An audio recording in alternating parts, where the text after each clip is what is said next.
Having taken over Henry Jones in December '72, after a lot of extensive research, I knew the most valuable asset in the whole group was in South Africa, where there were 7 canning plants and really a very profitable business. We knew nothing about South Africa. I'd visited there twice during the year doing my research in '72, and so with Richard Wiesener we both decided we had to get over there and sell the business. In the end we had about 28 or $30 million worth of debt and 6 million of equity. As it turned out, the canned fruit industry was travelling along quite well, and there was a lot of interest. One of the problems in South Africa was that you weren't able to repatriate funds. However, by selling to the Afrikaners, and they had an inner sanctum called the Boerebond, one could probably get the money out. So we got to meet an entrepreneur called Jan Pickard. He was a champion winger for the South African Springboks and used to keep an apartment with Tony O'Reilly in Paris in their rugby playing days. He was a winger for England, and the air hostesses stayed there during the week, but then when they turned up, it was on for young and old. Anyway, he was a great character, Jan. He died recently. After extensive negotiation, we sat for 24 hours straight to get the agreement signed. He decided to buy all of our businesses except the pineapple canning business, where we had a factory in East London and Port Elizabeth. The main factory was down in Paarl, which was a huge factory just outside of Cape Town, which was a great fruit-growing country. We reached agreement and we sold the business for $12 million. And it took us, I think, about 9 months to get that 12 million out.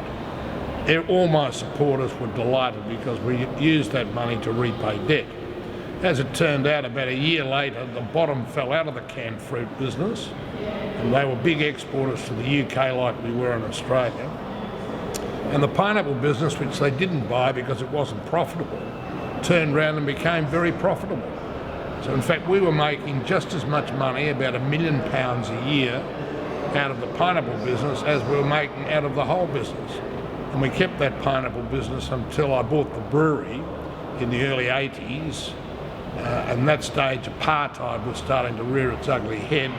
So we concluded from a strategic point of view we had to get out of the pineapple business, and we sold it to Anglo-American.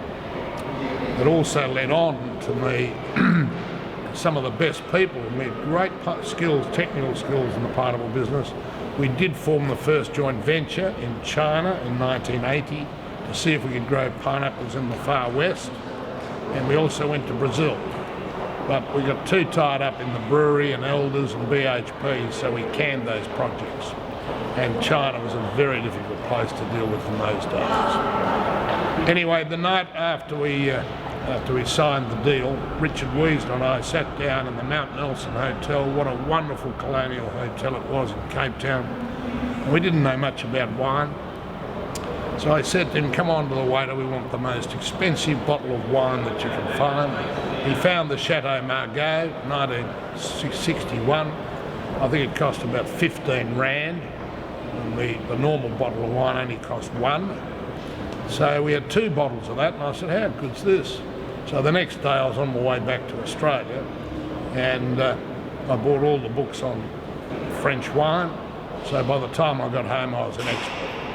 And that founded my love of the great Bordeaux wines, and I've been collecting and drinking them ever since. Very successful effort in South Africa, and it made way then for us to do all the restructuring that we completed during the 70s in Henry Jones in Australia. I'll talk more about that in the coming weeks.